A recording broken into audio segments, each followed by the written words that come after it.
Tak ako kvety vôňou, pestrofarebnosťou a rozmanitosťou udávajú čaro záhrade, tak aj my ľudia svojim vzhľadom, vlastnosťami a charakterom naplňame a obzvláštňujeme svet, čiže Božiu záhradu.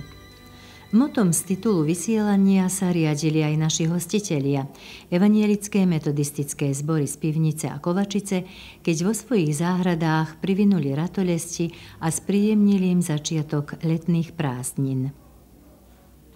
V rámci cirkvi máme výbor pre prácu s deťmi a hľadíme, koľkokoľvek je možné, aby sme využili priestory, možnosti, ktoré máme v rámci našej cirkvi za stretávania, napríklad keď je možné aj výjsť mimo cirkevných dvorov, budov, napríklad aspoň raz ročne, tak na Frušskú horu alebo do voľakého domu, kde môžeme byť zo pár dní mimo, aby sme s deťmi mali tam, my to hovoríme ako kamp, tábor, pobyt, ktorý je trochu, ako by som povedal, aj spoluživot. Nie len prednášky, vyučovanie, ale aby sme mali viacej času na ich hranie, spoločenstvo.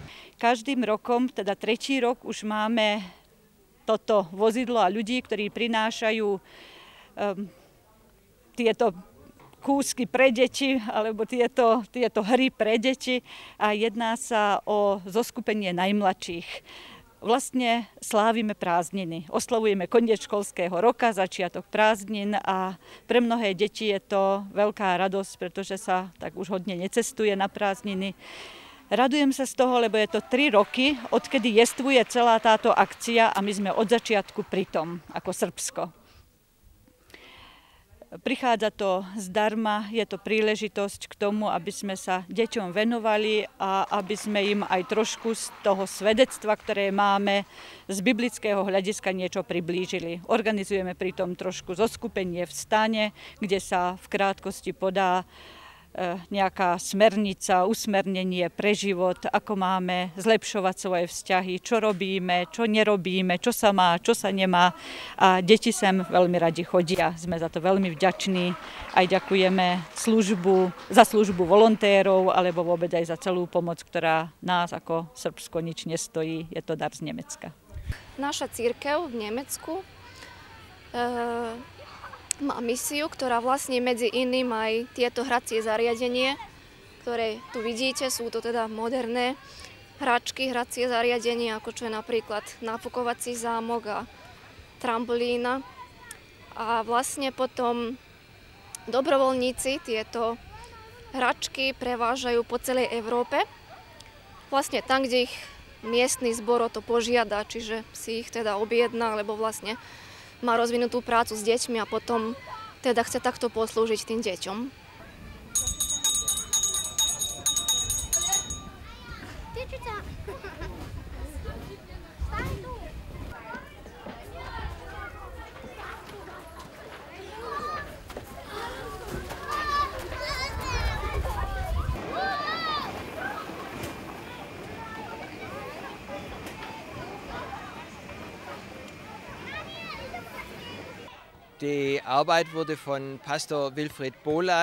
Misijné aktivity začal pred mnohými rokmi nemecký pastor Wilfried, lebo cítil silnú potrebu šíriť po Európe evangelizačné idei a témy.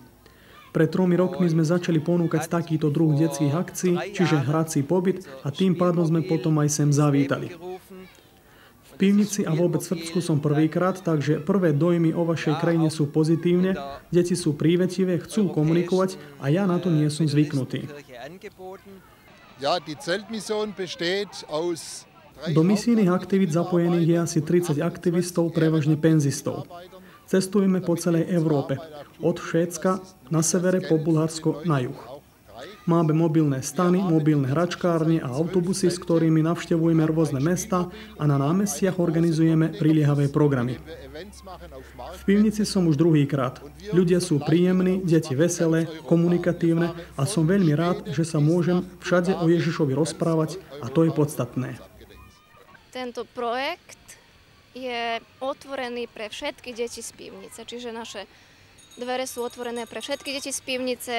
Nie len teda týchto pár dní, ale vlastne počas celého roku máme toto ihrisko, máme priestory, ktoré sme vybudovali presne, aby sme sa starali o deti z nášho regiónu, aby sa tu mohli teda bezpečne hrať a teda stráviť tu čas.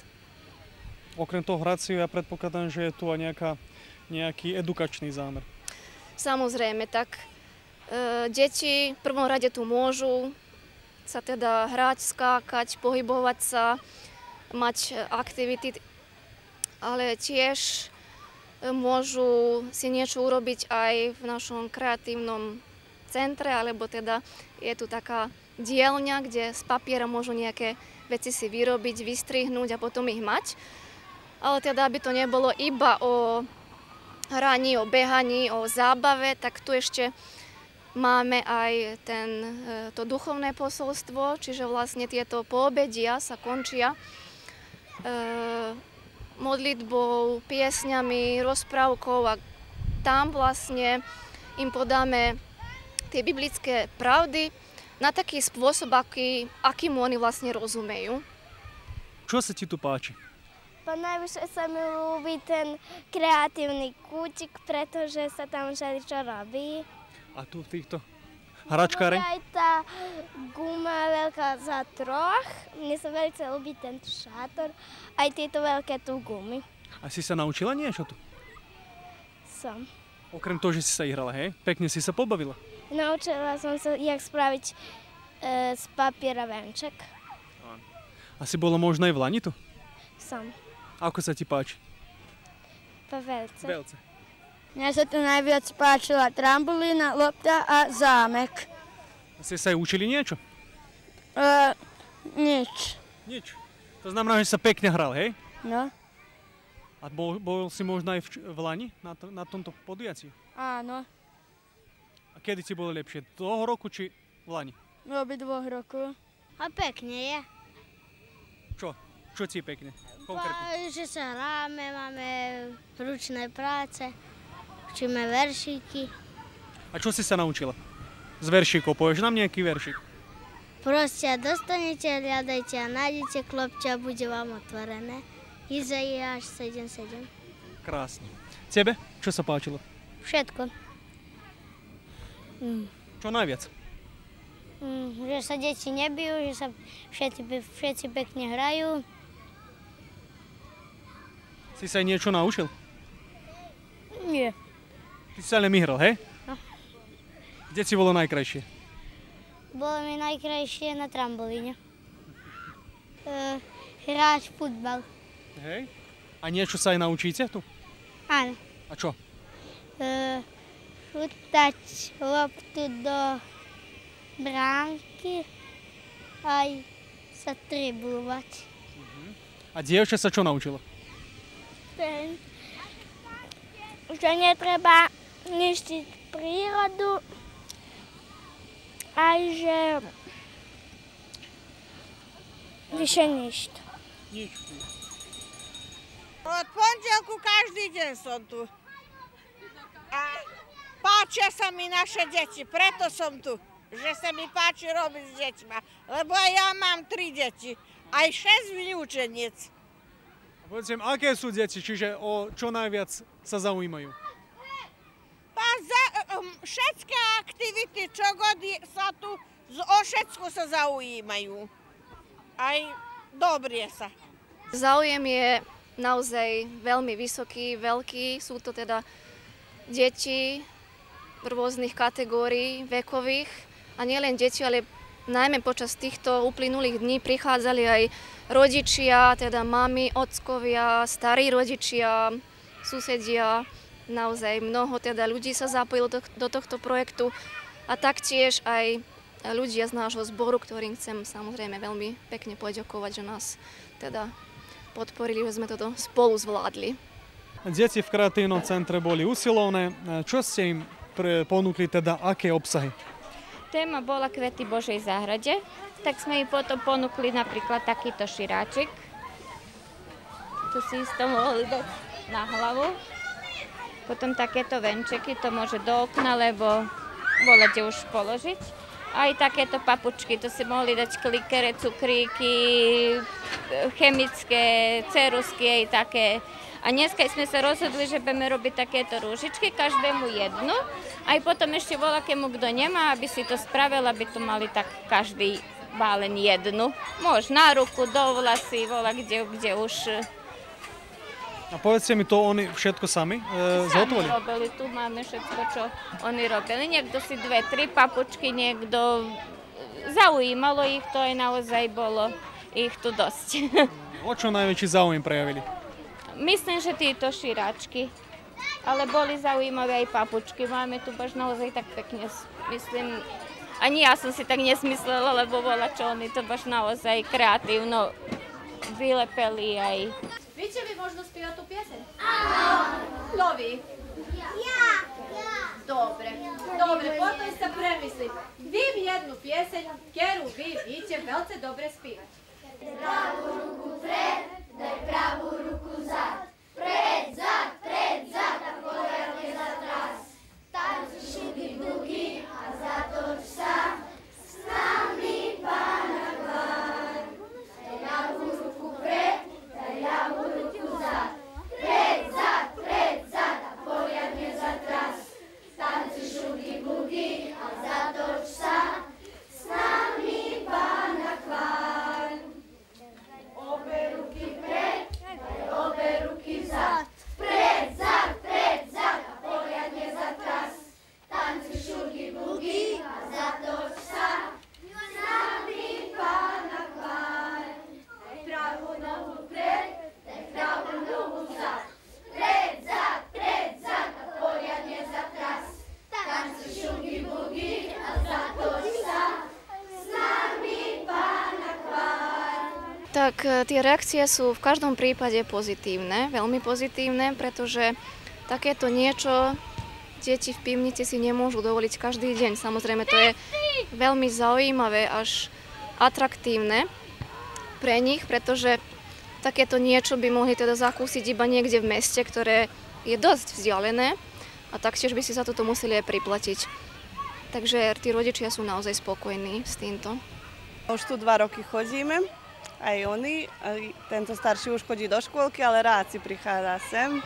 Očakávali sme veľa, dostali sme ešte vyše. Som spokojná, som rada, že môžeme byť diel tohoto tu všetkého. Ktoré sú to obsahy, ktoré vás napríklad oslovili? Najprv, že naozaj majú zvláštny vzťah tí tety korábové s našimi deťmi. Podarí sa im urobiť všetko s nimi, to, čo my nemôžeme doma. A majú tu dobrú výchovu, kresťanskú, to sa mi najviac páči. A ďakujem im za to všetko. Každý rok sme isto spokojní, isto nám je pekne, isto nám je krásne. Naše deti tu dostávajú veľký osmeh, dostávajú pážnju, dostávajú všetko, čo im je potrebné. Naša dedina je mala, nemáme veľa mogućnosti, aby sme ich volakde vedli, aby dožili to, čo nám oni dávajú z srdca. Čo sa deťom najviac páči? Čo si najviac spomínajú? Pa všetko. Spomínajú aj tety, ktoré ich tu pomáhajú. Spomínajú aj deti, aj rozprávky, ktoré sa stávajú každý večer. Aj všetko tak trvá, celý rok sa spomína. Do nasledujúceho roka, hej? Tak. Ďakujeme im, čo to každý rok je už postala taká tradícia. Není prvý rok, není raz. Tak sme zadovoľní aj, že je njima tu pekne s nama, že dojdu aj idúci rok aj tak.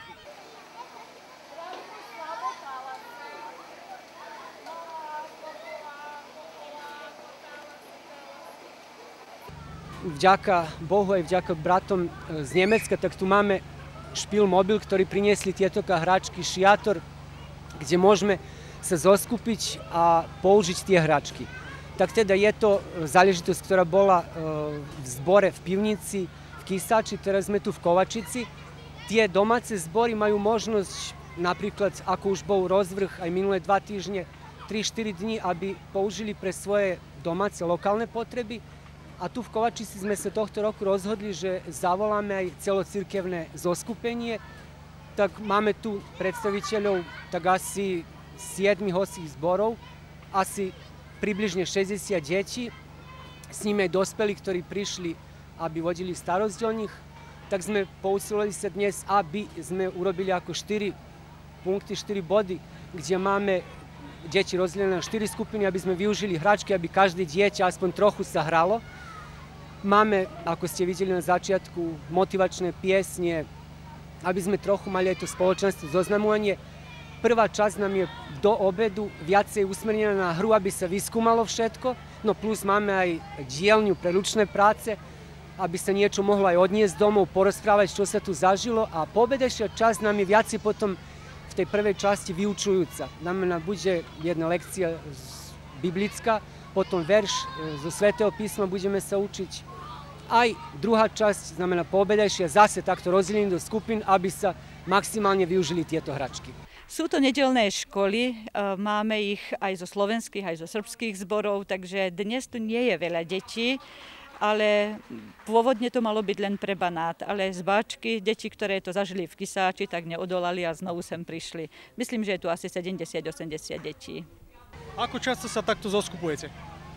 Takto často, aspoň by som povedal raz ročne, minulé 2 roky, tak minulého roku to bolo zase v Kisáči, v pivnici bolo plánované Jabuky, ale žiaľ pre udalosti, ktoré sa udiali tedy v Jabuky, tak to bolo zrušené. A pred 2 rokmi to začalo v pivnici, tedy to bolo ako len v jednom zbore, aj tak sme to začali. Vtedy sme taktiež mali to stretnutie celocirkevné a zatiaľ toto mávame, znamená len toto ako viac je to letné. Problém je zoskupiť sa behom školského roku. Aj teraz, aj diaľka, napríklad niektoré zbory bolo im ďaleko cestovné trovy, alebo už vzdialenosť ako príď sem, tak hľadíme, toto zoskupenie je aspoň takto raz ročne, a druhý raz je to, keď máme 4-5 dní pobyt mimo zboru, teda na Frušskej hore. Snažíme sa, ako aj dnes, že by sme našu prácu zamerali aj na mladých, aj na deti.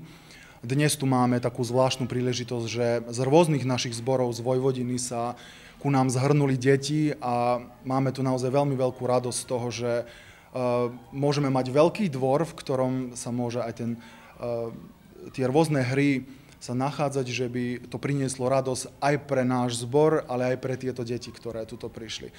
A okrem toho sa snažíme teda podľa potreby, podľa toho, čo vidíme, že je v našom okolí, nejako odpovedať na potreby ľudí v tomto meste. Ešte stále, aj ja nie som tu veľmi dlho, takže ešte stále sa pozeráme a hľadíme vlastne na ľudí okolo nás a hľadíme, aké sú potreby, a snažíme sa načúvať, a podľa toho, aké aj my budeme mať možnosti, alebo máme teraz, tak sa snažíme teda na nich odpovedať.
Ja som tu necelý rok ako kazateľ, presnejšie od augusta minulého roku.